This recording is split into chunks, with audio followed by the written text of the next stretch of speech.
Good morning to all. काफ़ी दिनों बाद फिर आप लोगों से बातें हो रही हैं और आप सब लोग काफ़ी चिंतित होंगे कि क्या होगा। सबसे पहले जान है तो जान है, अपने को घर में रखिए, सुरक्षित रखिए। और हम विभिन्न माध्यमों से आपके साथ जुड़े हैं जिससे कि आपकी पढ़ाई, आपका प्रोग्रेस किसी भी तरीके से बाधित ना हो। और आइए ले चलते हैं आपको फिर से अपने कंसर्न सब्जेक्ट में, जहां हमारा आपका इंटरेक्शन हमेशा से होता रहा है, और वो है हमारा मार्केटिंग। आप लोगों ने जो कुछ भी अभी तक हमारे साथ इंटरेक्ट किया वो था related advertising and sales promotion से। इस एडवर्टाइजिंग एंड सेल्स प्रमोशन में हम लोगों ने एडवर्टाइजिंग के बारे में बातें भानु सर के साथ आपकी हुई होगी, और सेल्स प्रमोशन के डिफरेंट एस्पेक्ट को हम लोगों ने अभी तक एक्सप्लोर किया। जो कुछ बातें बची हैं उसमें इस सेल्स प्रमोशन के पार्ट में आज एक नई बात हम लोग शुरू करने जा रहे हैं, और वो है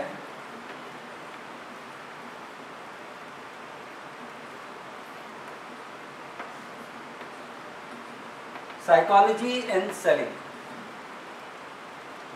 साइकोलॉजी एंड सेलिंग, इसमें दो अलग अलग वर्ड है। एक वर्ड है साइकोलॉजी और दूसरा है सेलिंग। जैसा कि सेलिंग के बारे में हम जानते हैं,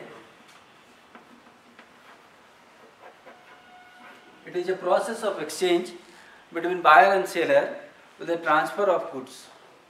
सो सेलिंग यानी कि exchange of goods and services from seller to buyer. इस प्रोसेस में क्या साइकोलॉजी काम करती है? साइकोलॉजी मीन्स हमारा मनोविज्ञान। एक कस्टमर के तौर पर हम भी कहीं ना कहीं क्या हैं, तो हम अपने आप को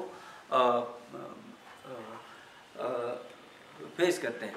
हम लोग एक कस्टमर हैं, और ये कस्टमर बनते हैं कैसे?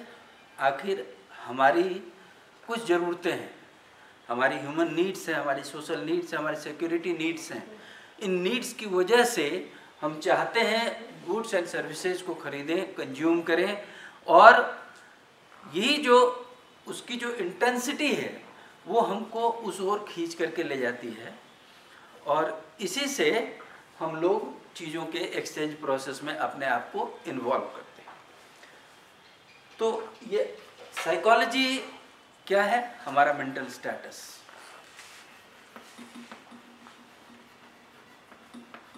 यानी कि वो मेंटल स्टेटस जो कि हमको exchange of goods and services की ओर प्रोपेल करता है, उस ओर इंड्यूस करता है। इसको जानने की बातें हैं, और इसको हम क्यों जानेंगे? क्या इम्पोर्टेंट है? क्यों इम्पोर्टेंट है ये हमारे लिए? इसलिए क्योंकि हम भी अपने लाइफ में कहीं ना कहीं कंज्यूमर हैं। तो हम अपनी उन चीज़ों को पहचाने जिसकी वजह से हम अपनी गाड़ी कमाएं और अपना सहेजा हुआ इनकम कहीं ना कहीं पर खर्च करते हैं। तो इन चीज़ों को जानने के लिए भी कि हमारा डिसीजन रैशनल हो, हमें इन चीज़ों के बारे में थोड़ा सा जानना जरूरी है। लेकिन बेसिकली यहाँ पर हमारा इन्वॉल्वमेंट उन चीज़ों को लर्न करने से, सो दैट ये एक सेल्स पर्सन के रूप में, एक मार्केटिंग मैनेजर के रूप में, एक सेल्स मैनेजर के रूप में हम इन चीज़ों को आइडेंटिफाई कर पाएँ कि हमारी जो एफर्ट है वो कंज्यूमर को कैसे हमारी तरफ अट्रैक्ट करेगी। और उस अट्रैक्शन के लिए हम डिफरेंट वेज एंड मीन्स बनाते हैं। एडवर्टीजमेंट बनाते हैं, मैसेजेस क्रिएट करते हैं, डैंगलर्स देते हैं, डिस्प्लेज देते हैं, लोगों के साथ रिलेशनशिप मेंटेन करते हैं, कस्टमर के साथ रिलेशन मेंटेन करते हैं, डिस्ट्रीब्यूशन चैनल को स्ट्रॉन्ग करते हैं। ये सारे काम होते हैं, लेकिन ये सारे काम तब तक कंसोलिडेट नहीं होंगे जब तक ये एक्सचेंज एस्टैब्लिश नहीं होगा। और इसके लिए क्यों एक कंज्यूमर हमारे प्रोडक्ट को आकर के कहेगा कि मुझे वही चाहिए, जब तक उस प्रोडक्ट और सर्विसेज के साथ उसका मेंटल अटैचमेंट नहीं होगा तब तक वो नहीं खरीद सकता। और ये मेंटल अटैचमेंट कैसे होता है? तो ये मेंटल स्टेटस जो बनता है वो किन चीज़ों से बनता है? तो वो बनता है, कुछ ऐसे इन्फ्लुएंसेस होते हैं हमारे ऊपर जो कि हमको क्या करते हैं, तो इस एक्सचेंज की ओर लेकर के जाते हैं, इसकी ओर हमें प्रोपेल करते हैं, पुश करते हैं।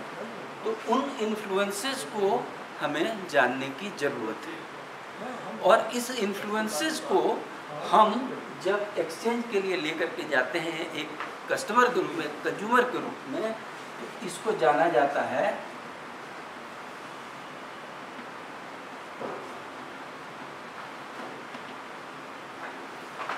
बाइंग मोटिव्स के तौर पर। यानी कि जो चीज़ हम खरीदने जा रहे हैं उसके पीछे क्या मोटिव काम करता है। यानी कि अगर हम उन मोटिव्स को आइडेंटिफाई कर लें तो आसानी से एक बड़े कस्टमर ग्रुप को के अगर बाइंग मोटिव को हम अगर पहचान लें, जान लें, आइडेंटिफाई कर लें, तो अकॉर्डिंगली अपने मैसेज, अपने सिस्टम को हम इस तरीके से क्रिएट करेंगे कि वो सारे लोग हमारी ओर खींचे चले हैं, उनका ध्यान आकर्षण केवल हमारी ओर होगा। सो इस बाइंग मोटिव को जानने की जरूरत, और बेसिकली ये बाइंग मोटिव ही हैं जो क्रिएट होते हैं उन इन्फ्लुएंसेस के द्वारा, जिससे कि जो कि हमारी मेंटल स्टेटस से जुड़ा है। तो कैसे इसको हम आइडेंटिफाई करेंगे, तो इसके लिए 3 यूनिवर्सल चीज़ें हैं, जिन 3 यूनिवर्सल चीज़ों के सहारे ये बाइंग मोटिव क्रिएट होता है। सबसे पहला है उसमें पैसा। जब तक पैसा नहीं होगा ना, तब तक कुछ नहीं होगा। पैसा है तो आपकी सारी ज़रूरतें पूरी होने, आपकी जितनी भी आशाएं हैं, अपेक्षाएं, वो सब पूरी होंगी। नहीं है तो कभी नहीं। क्यों?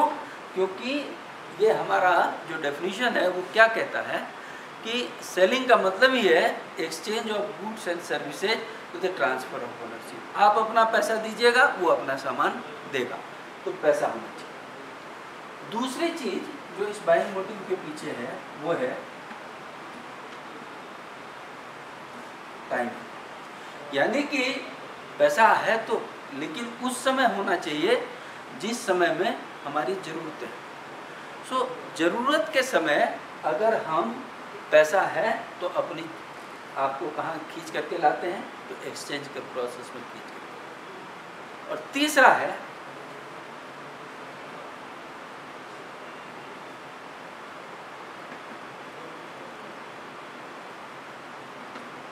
Safety and security.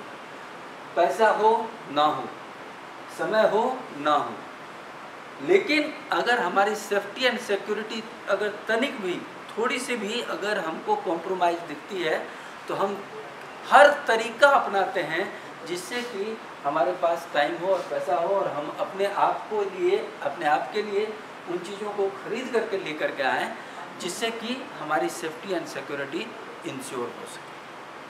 और ये सारी चीज़ें जब बाइंग मोटिव के तौर पर काम करती हैं, हमारे ऊपर ऐसा इन्फ्लुएंस डालती हैं कि हमारा साइकोलॉजी इस हिसाब से बनता है कि हम कहाँ आ जाएंगे, तो एक्सचेंज के प्रोसेस में अपने आप को लेकर के चलेंगे। अब इन 3 चीज़ों के निर्माण में क्या काम करता है? आखिर हम पैसा कमाते क्यों हैं? तो पैसा कमाते हैं अपनी ज़रूरतों को पूरा करने। और ये ज़रूरतें, जब पैसा कमाते हैं तो इन ज़रूरतों को आइडेंटिफाई कैसे करते हैं? समय क्यों निकालते हैं? बाज़ार जाने का, लोगों से इंटरैक्ट करने का, प्रोडक्ट को एक्सेस करने का, कहाँ मिलेगा, कम दाम में कैसे मिलेगा, क्या स्कीम है, क्या इससे बढ़िया फीचर भी अवेलेबल है, क्या इससे कम दाम में यही प्रोडक्ट और भी किसी प्लेटफॉर्म पर अवेलेबल है। इन सारी चीज़ों के लिए जो हम अपने आप को लगाते हैं, क्यों? क्योंकि हम सिक्योर हो सकें, सेफ़ हो सकें, अपने लाइफ में कंफर्टेबल हो सकें। इन सब चीज़ों के पीछे जो चीज़ें काम करती है, मैंने जो इस इन्फ्लुएंसेस की बातें की, वो है, सबसे पहला है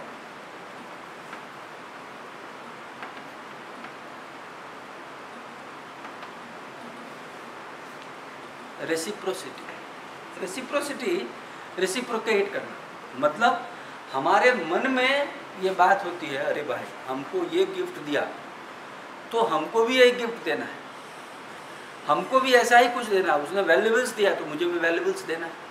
तो उसने हमको पैसा दिया, हमको पैसा देना, उसने हमको कमोडिटी दी, कमोडिटी देना, उसने हमको एंटिक दिया, हमको एंटिक देना। हम अकॉर्डिंगली क्या होते हैं, उस इन्फ्लुएंस में आ जाते हैं और उससे अकॉर्डिंगली मनी, टाइम हम इंश्योर करते हैं, अपनी सेफ्टी सिक्योरिटी को, अपने स्टेटस की बात देखते हैं और तब आ जाते हैं कहाँ, एक्सचेंज। जो दूसरा इन्फ्लुएंस काम करता है वो है हमारी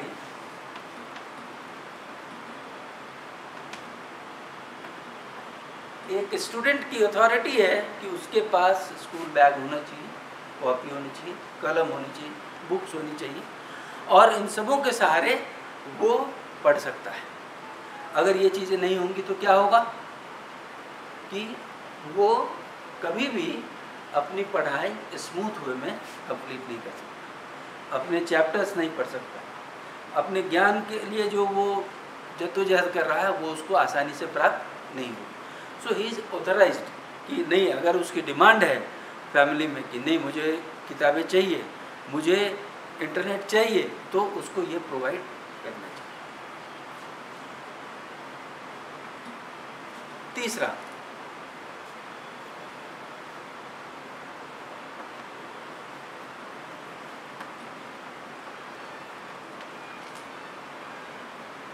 सोशल एक्सेप्टेंस। जीवन की मैक्सिमम ज़रूरतें आज के समय में इसी से इन्फ्लुएंस होती है। उसके पास 15,000 की मोबाइल है तो मेरे पास भी 15,000 की मोबाइल, मेरे क्लास के सारे लड़के बाइक से आते हैं तो मैं भी बाइक से जाऊंगा। It has been socially. और इसलिए आज के जो यंगस्टर्स हैं अपने गार्जियन के सामने बोलते हैं कि नहीं, कोई भी आदमी अच्छे घर में रहना चाहता है, अच्छी लाइफस्टाइल जीना चाहता है। क्यों? इसलिए कि उसका एक जो प्लेटफॉर्म है, उसका जो एक प्रोफाइल है वो अच्छा है। क्यों? क्योंकि सोसाइटी उसी चीज़ को एक्सेप्ट करती है। उससे नीचे जैसे ही जाएंगे कहेंगे अरे कैसा आदमी है। तो इन चीज़ों की बात होती है और इस वजह से हमारे मानसिक स्थिति पर एक ऐसा प्रभाव पड़ता है कि हम उस हिसाब से पैसा कमाते हैं, अपने टाइम को अरेंज करते हैं और इंश्योर करते हैं कि इन सबों से कहीं भी हमारी सेफ्टी और सिक्योरिटी तो कहीं कंप्रोमाइज़ नहीं होती और तब जाकर के हम उस एक्सचेंज प्रोसेस में आ जाते हैं। चौथा, नेक्स्ट, वो है जब इन सबों के साथ बाद हम आते हैं वो है टाइम। यानी कि एक जो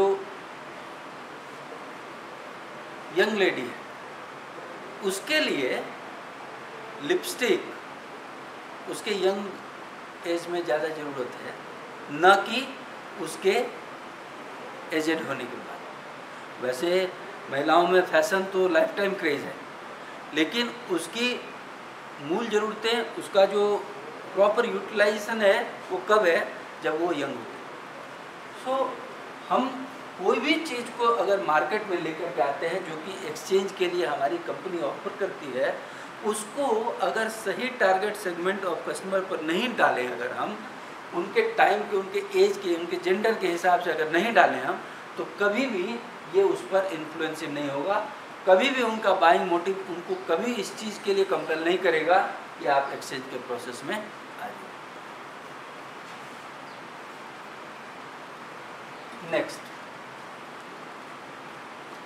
अब आगे की जो बातें हैं, जो इस बाइंग मोटिव में 7 फैक्टर्स हैं, 4 की चर्चा आज हम कर चुके हैं, अगले 2 की चर्चा, और फिर इन चीज़ों को, एक्सचेंज को हम कैसे आगे बढ़ाएंगे, इन सबों की, इनको तो पहचान लिया हमने, लेकिन इस प्रोसेस में कैसे आएंगे ये हम लोग अगले दिन डिस्कस करेंगे। आज के लिए इतना ही। Thank you so much.